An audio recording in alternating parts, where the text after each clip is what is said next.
Hello and welcome to the monthly update on Russia's affairs. A few weeks after the presidential election in March, terrorists targeted audiences attending a concert at the Crocus Hall, an entertainment venue in the very heart of Moscow. Denis Volkov, the director of the Levada Center, argues that this attack will remain an age-defining moment for many people, on par with the Beslan school siege in 2004, the Moscow metro attacks in 2010 by Al-Qaeda followers, and the St. Petersburg attacks in 2017 by affiliates of ISIS.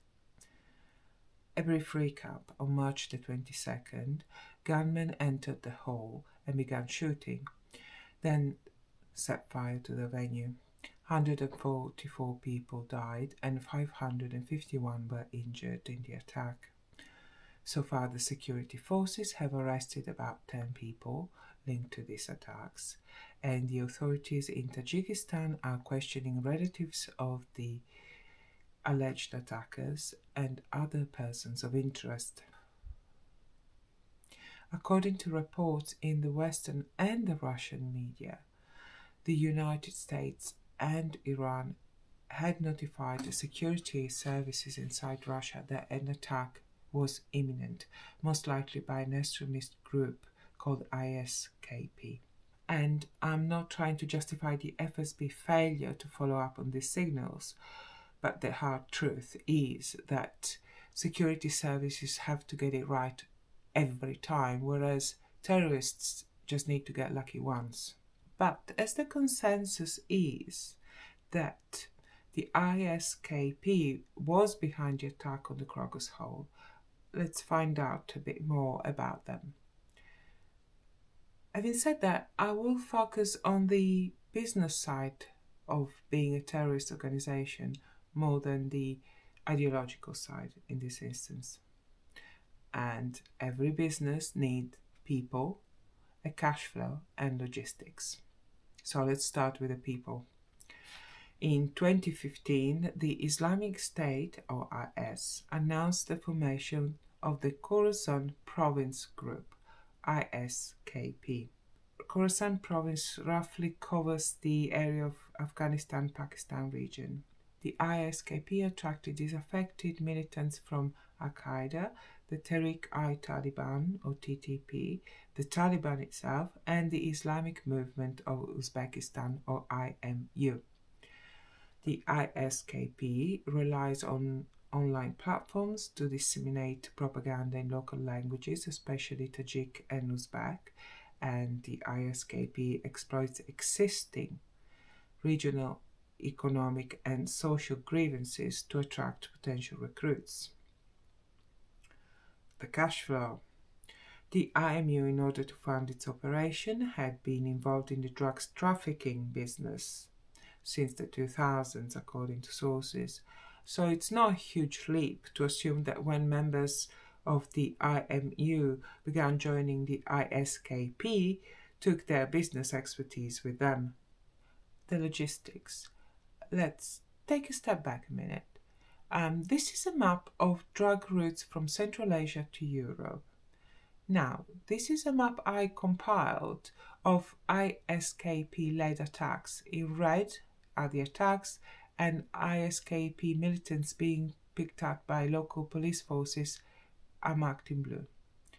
And looking at where the group has established cells and carried out attack, I would suggest that they are using the drug routes out of Afghanistan for business, as well as to move operatives across Europe and Asia. And it makes sense for an organization such as the ISKP to piggyback on established legitimate trade routes so that they can take advantage of a reasonably maintained road network, as well as blend their cargo among thousands of other goods and people being moved on the same roads. But as I'm looking at Russia, I will leave the sea routes out and concentrate on the land routes. For that, I will move you to Yandex.com. I have less information on the routes into Russia and beyond, but the sources I found suggested the goodies are moved across land to Moscow region. Some of these routes, however, crossed in the Caspian Sea and reached Western Russia by that route.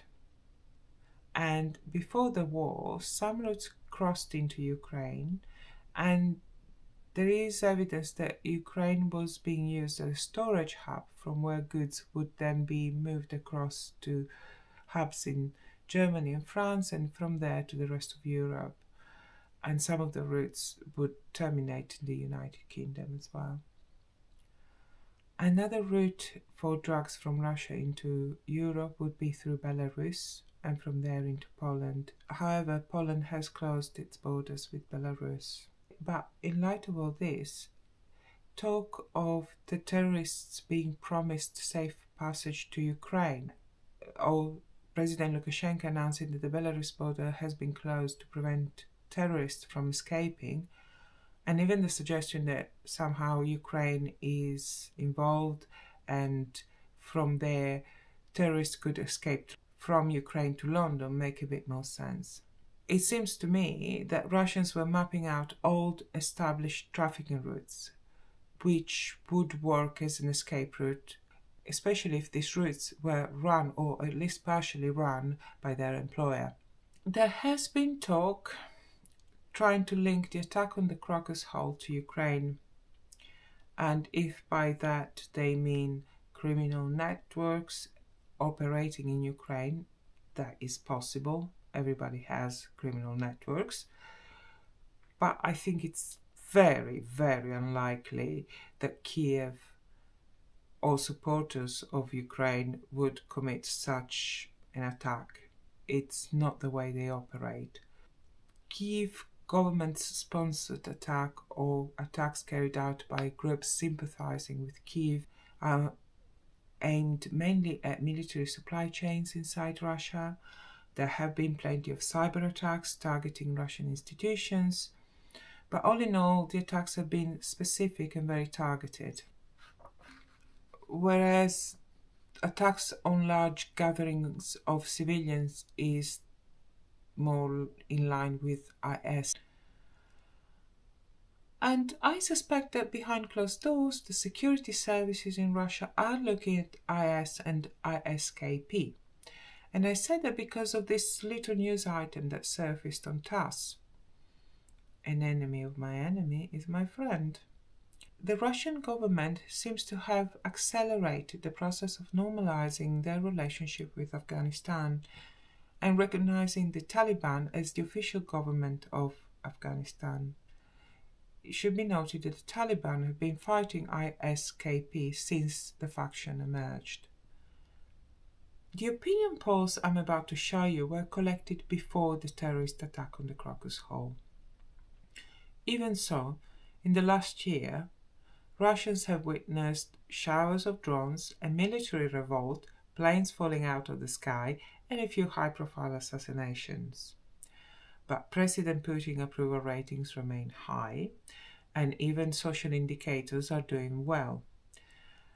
This article may offer some insights in how to understand these numbers. Denis Volkov highlights that people in focus groups seem to expect that there will be another crisis or another tragedy. The social indicators reflect a change in Russians' attitudes. For example, the social sentiment index results used to chart optimism and future expectations. But as the country has become more authoritarian and isolationist, for most Russians, a month with no surprises and no upheavals in their personal lives count as a positive. The stats, however, help us making some near-future predictions or educated guesses. For example, President Putin's government is likely to hold for some time to come. However, my impression is that there is an unhealthy amount of insecurity inside the Kremlin, and I base this opinion only on the fact that opposition candidates such as Nadezhdin, who would hardly put a slight dent in Mr. Putin's numbers, were prevented from running for president.